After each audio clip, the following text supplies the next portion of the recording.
Hoje é domingo, 18 de julho. Quem fala é Dan Cava, responsável pela área de gestão da TAG Investimentos, e esse é mais um podcast. Acho que começar comentando um pouco aqui dos últimos desenvolvimentos no mercado local e no cenário local. Depois a gente fala um pouco sobre os últimos eventos, principalmente no tocante à inflação dos mercados internacionais e os riscos que a gente está vendo aí no cenário para as próximas semanas.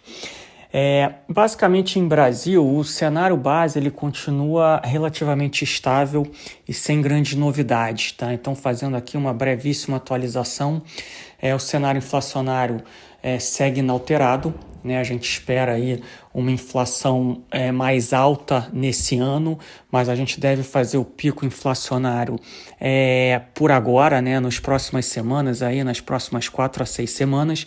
A partir de então, a gente deve ver um arrefecimento da inflação até o final do ano, mas a gente vai fechar o ano com a inflação ainda bastante superior à meta do Banco Central. Isso já está embutido em grande parte das expectativas do mercado, dos analistas e do próprio Banco Central.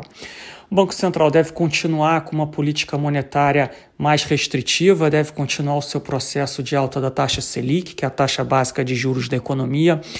Tem sim um debate se a próxima alta da taxa Selic vai ser de 100 basis points ou de 75 basis points.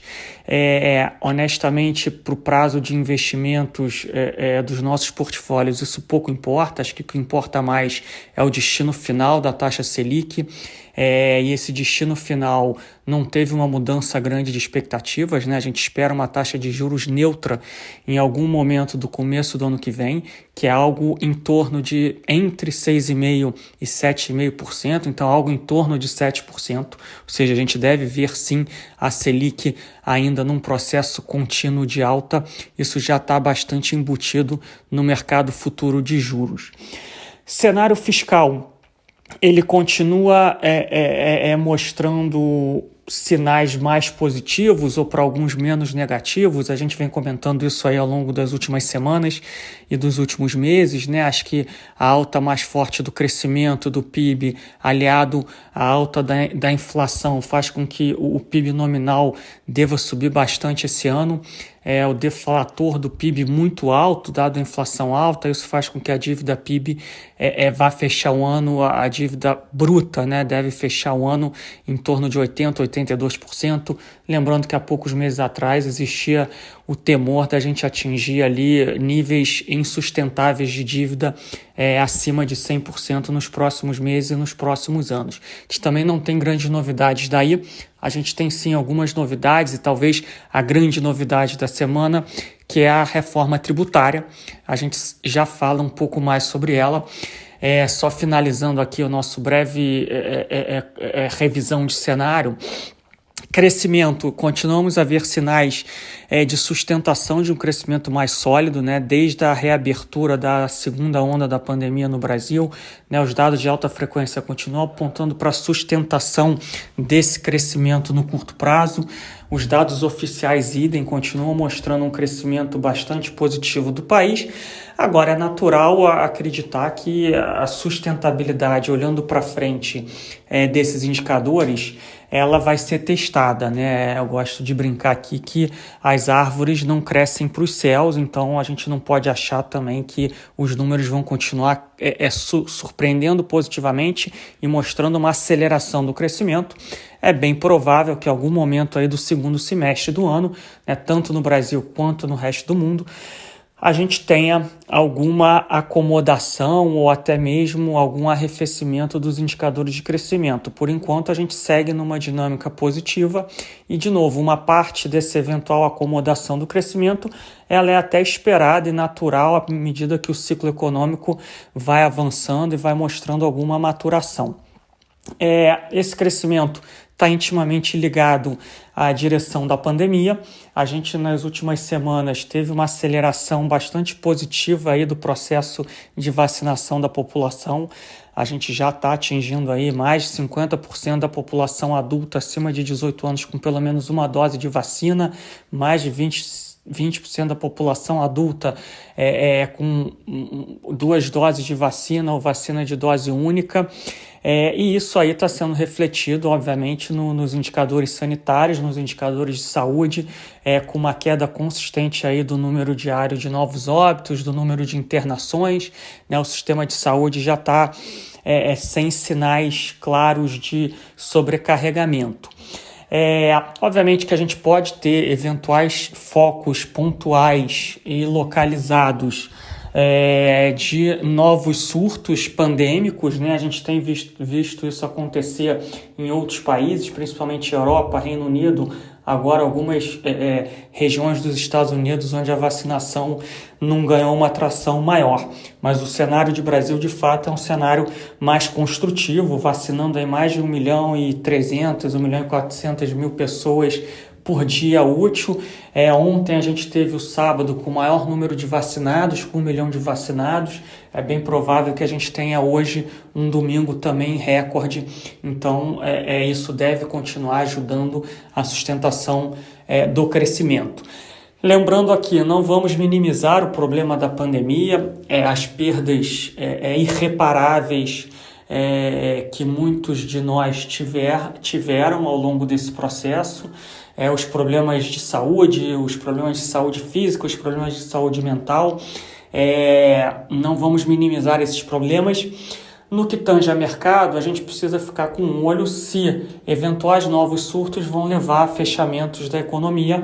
E olhando de hoje, mesmo a questão da variante Delta no resto do mundo, parece que pode ser um problema de saúde, mas não um problema econômico, dado que a quantidade de casos tendem a ser um número de casos maiores, porém menos graves, o que necessita menos internações, você leva a menos óbitos e você não precisa fechar as suas economias. Então, ainda não teve uma mudança drástica em relação a isso.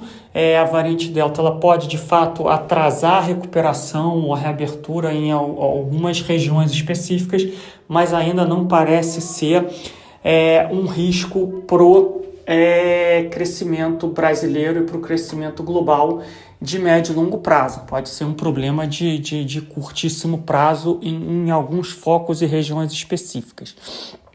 Finalizando aqui com talvez a grande novidade aí das últimas semanas, é a discussão da reforma tributária, que de fato a gente comentou sobre ela algumas semanas atrás. A proposta que chegou até o Congresso foi uma proposta muito dura, com o setor empresarial, com os investidores, né, com a camada mais abonada, mais rica da população. Ela gerou um ruído muito grande no mercado, porque ela prejudicava muitas empresas geradoras de lucros, de dividendos e de capitais em geral.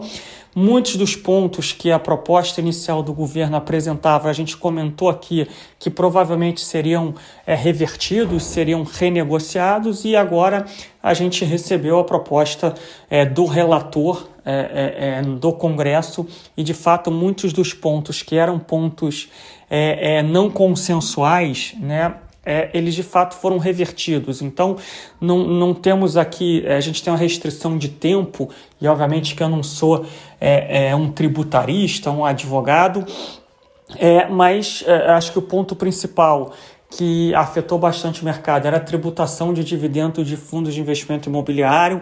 Isso parece que de fato irá cair, né? Não vão tributar esses instrumentos.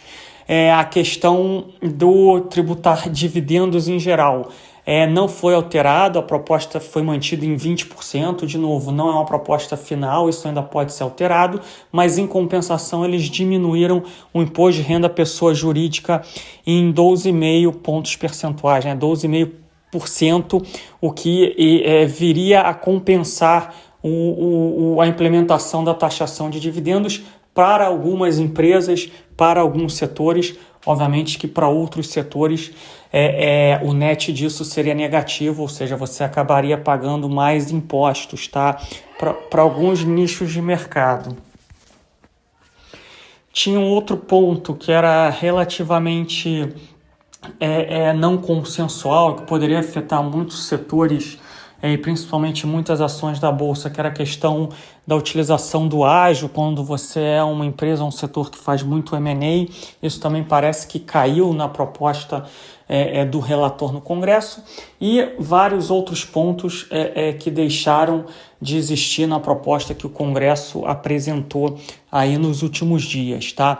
A nova proposta, de novo, não estou entrando aqui em cada um dos detalhes, cada um dos pontos da proposta, mas a proposta, do jeito que ela está hoje, ela ficou muito menos negativa e talvez até muito mais positiva para a média das empresas listadas em bolsa e para a média do setor empresarial, né? Os pontos ainda que demandam debate e que ainda não estão totalmente esclarecidos e que afetam bastante a sociedade, fica por conta de taxação de investidores, de grandes investidores e de grandes empresários em seus veículos de investimento. Esses pontos ainda não foram totalmente tratados e ainda de fato podem ser um caminho que o governo e junto com o Congresso optem por compensar a queda de impostos de outros setores da sociedade. Mas, de fato, essa foi a grande novidade. Acho que parte das preocupações iniciais do mercado foram endereçadas com a proposta que veio do Congresso, né, alterando aquela primeira proposta do governo, tá? Depois a gente vai entrar mais a fundo conforme esse processo e essas discussões forem acontecendo. A gente pode até eventualmente fazer aqui uma discussão, um podcast especial só falando da reforma tributária, mas vamos deixar esse processo acontecer. Lembrando, a gente vive num regime democrático, onde é totalmente normal o governo apresentar as suas propostas, a sociedade debater junto ao Congresso pontos positivos e pontos negativos, e essa proposta vai sendo alterada ao longo de todo esse processo. Então, não tem nada de errado com o que está acontecendo no Brasil. De fato, veio uma proposta, o mercado reagiu mal à proposta, muitos pontos que aumentavam muito a carga tributária sem compensação. O Congresso veio com uma nova proposta, já muito melhor do que a primeira, mas a gente ainda tem aí um longo caminho de discussões. Não parece que vai ter tempo da Câmara votar essa proposta antes do recesso parlamentar, então a gente ainda vai ter aí depois de agosto um longo processo de debate em relação à reforma tributária. Em relação aos mercados, a gente tem visto aí o Ibovespa se estabilizar dentro de uma banda entre 125 e 130 mil pontos. A gente tem visto muito mais movimentos entre setores do que movimentos direcionais, e já não é de hoje que a nossa visão é que o mercado vai ser, especialmente agora no segundo semestre, um mercado muito mais de alfa do que de beta, ou seja, você vai ter que acertar os gestores que você está alocado, acertar as ações que você está comprado. Isso já começou a ficar mais evidente na performance dos gestores de renda variável, dos gestores de ação. Então ali, desde o pós-pandemia, onde tudo subiu, principalmente os setores cíclicos, né, muito commodities, a gente teve uma fase que muitos bancos incumbentes subiram. Agora, nos últimos 2 meses, a gente já começa a ver aí os bons gestores ativos e de valor conseguindo outperformar o Ibovespa, e a gente acha que a tendência para frente vai continuar sendo essa, dado que os valuations, em parte, né, quando a gente olha a média do mercado, já estão mais ajustados. A gente continua com uma visão otimista e positiva para a Bolsa do Brasil, né? O valuation da média da Bolsa está abaixo, né, ali, não vou dizer abaixo, mas em torno da média histórica. Quando a gente olha para outras bolsas globais, principalmente dos países desenvolvidos, elas estão 2 desvios padrões acima da média histórica, então a gente acha que o Brasil ainda tem espaço aí para um bom desempenho, para uma boa performance da bolsa. O mercado de juros ele continua pressionado, né, a taxas mais altas e com dificuldade de apresentar uma melhora mais expressiva. A gente está no meio aí de um processo de alta da taxa de juros, de normalização monetária. Então, enquanto não ficar claro para o mercado quando esse processo acabou ou está próximo de acabar, acho que vai ser difícil da gente ver um fechamento mais expressivo da taxa de juros no Brasil. Mas, por outro lado, nos níveis de taxa de juros reais, a gente gosta de carregar NTN-Bs, que são juros reais, não acima da média, mas em torno da média na carteira e nos portfólios dos clientes. Mercado de câmbio. Testou ali o 4,90, né? O câmbio veio de 5,80, 5,82, testou 4,90, muito sustentado por um ambiente externo favorável. Muito sustentado também pela sinalização mais dura do Banco Central e pela expectativa de juros mais altos. Não conseguiu sustentar muito tempo para baixo dos R$5, voltou ali para o 5,08 com 5,20. A gente continua vendo um cenário onde a maior parte do tempo o câmbio fica entre os 5 e os 5,50. Em alguns momentos pontuais ele passa um pouco acima do 5,50, passa um pouco abaixo do 5, mas não consegue se sustentar muito tempo acima dessas bandas. Mas quando a gente olha médio e longo prazo, a nossa visão ainda é um pouco mais altista para o câmbio. Então toda vez que o câmbio bate perto desses 5, a gente tem uma propensão a comprar proteções, comprar opções de compra de câmbio. A gente voltou a usar proteções nos portfólios para o câmbio fechando acima de 5,50 em dezembro desse ano, né? Dezembro desse ano, janeiro do ano que vem. Mas nosso cenário base ainda é de um câmbio respeitando essa banda. Mercado de crédito, a gente já começa a ficar um pouco mais preocupado com o mercado de crédito high grade, né, investment grade no Brasil. A gente já começa a ver muita emissão com taxas e spreads muito fechados, vencimentos longos, durations longas.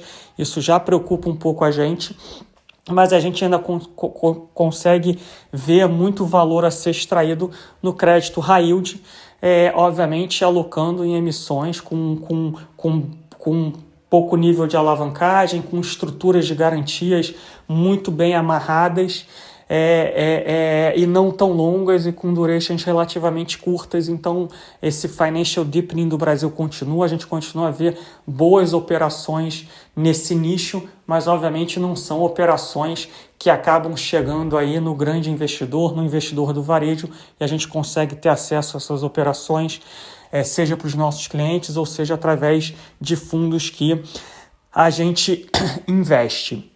Esse é o pano de fundo de Brasil. Para falar um pouco aqui do pano de fundo internacional, eu não queria me estender muito, a gente não tem grandes mudanças. A variante Delta está afetando alguns países, algumas regiões. Como eu falei anteriormente, parece que ela atrasa o movimento de reabertura, mas ela não ceifa esse movimento. Acho que a grande novidade, o grande risco, a grande preocupação aqui é de fato a inflação no mundo, principalmente a inflação nos Estados Unidos. A gente recebeu aí o núcleo da inflação Core CPI mais uma vez muito alto, 0,9 no mês. A expectativa era 0,4, 0,5, já era uma expectativa alta. Obviamente que tem ainda questões pontuais afetando a inflação, né? A questão do aumento de carros usados, que sobe quase 100% no ano contra ano, tem subido 10% ao mês. Isso é fruto da falta de chips para a produção de carros novos. A gente tem problemas ali de setores específicos que estão sofrendo com falta de insumos, mas a gente já começa a ver um espalhamento maior da inflação que pode ser um problema para frente. A gente viu isso no Core CPI, que é o equivalente ao nosso PCA. A gente viu isso no PPI, que é o nosso equivalente aí ao IGP, né, os IGPs, os índices de preços ao produtor. Isso não está acontecendo só nos Estados Unidos. Os dados de inflação, quando a gente olha também de Inglaterra, são bem similares aos dados de inflação americano. O Banco Central americano ele vem falando, né, que começou a deixar a mão dele perto do freio. Ele não falou que ele vai começar a puxar o freio, mas ele deixou meio que implícito: a minha mão está mais perto do freio, eu eventualmente posso começar a puxar esse freio, mas ainda não parece que ele vai puxar esse freio de mão rápido e dar um cavalo de pau. Mas esse é um risco crescente que a cada dia que passa e que a recuperação econômica ela acontece e a pressão inflacionária aumenta, ele se torna mais realidade. E o que nos preocupa mais é esse cenário acontecer num pano de fundo onde os ativos internacionais, bolsas, ações, crédito, renda fixa, estão em valuations em níveis históricos, muitos desvios padrões acima da média histórica, com uma posição técnica do mercado em alguns nichos, em algumas classes de ativos pouco saudáveis. Isso pode ser um problema. Então o cenário ele ainda não é um cenário negativo, mas certamente ele é um cenário menos construtivo do que ele foi nos últimos meses, no último semestre, e a gente espera sim um ambiente muito mais desafiador nesse segundo semestre do ano, com mais volatilidade e menos espaço para apreciação. Obviamente que o risco de inflação não se materializando, o mercado pode continuar numa toada positiva, mas provavelmente a derivada de aumento ou de alta dos ativos vai ser uma derivada muito menor, né, muito menos acentuada do que a gente viu até aqui nesse pós-pandemia. Isso é natural, a posição técnica está pior, os valuations são menos atrativos. Só para finalizarmos aqui, o cenário de China tem chamado muita atenção, né? Eles anunciaram aí um corte de compulsório, que é o Reserve Requirement, de 50 basis points para os bancos. Claramente eles começaram a ficar um pouco mais preocupados com os sinais de desaceleração do crescimento nos últimos meses, tá? Os dados de China que a gente recebeu de junho na última semana mostraram uma desaceleração, mas uma desaceleração ainda normal, e os dados ficaram até acima das expectativas do mercado. Então, o impacto que a gente vê dessa proatividade do governo chinês, de um lado, a questão negativa de curto prazo, que o governo pode estar vendo uma desaceleração maior do que o mercado está vendo. Isso poderia ser negativo para o curto prazo, mas no médio e longo prazo ele já estar agindo mostra ou sinaliza de que ele não tem nenhuma disposição em deixar a economia desacelerar excessivamente. Então ele vai atuar com outras medidas, o que deve evitar uma desaceleração mais acentuada da China ao longo dos próximos meses. Existem riscos, algumas empresas e alguns setores estão tendo problemas no mercado de crédito chinês. A China continua com uma atuação regulamentar maior nas big techs. Isso tem levado a uma volatilidade maior da bolsa chinesa, mas por enquanto parecem ser problemas cíclicos pontuais e não questões estruturais que mudem o case de China olhando para frente. Então vamos encerrar por aqui esse bate-papo, né? Com a mensagem principal sendo: temos pequenas alterações no cenário. Essas alterações, na média, são levemente mais negativas quando a gente olha para o cenário internacional, levemente positivas para o Brasil no tocante à reforma tributária. Quando a gente olha para frente, a gente ainda não vê uma mudança clara de tendência ou de dinâmica, mas a gente adota uma postura mais cautelosa, principalmente aí para o último semestre do ano. A gente ainda não está fazendo grandes desalocações do portfólio, mas a gente está de fato mais seletivo nos gestores e nos ativos que a gente está alocando, e a gente aproveitou essa última melhora do mercado para fazermos mais hedges e proteções, todas elas com vencimento para dezembro desse ano ou janeiro do ano que vem. Obrigado pela audiência, tenham todos uma boa semana.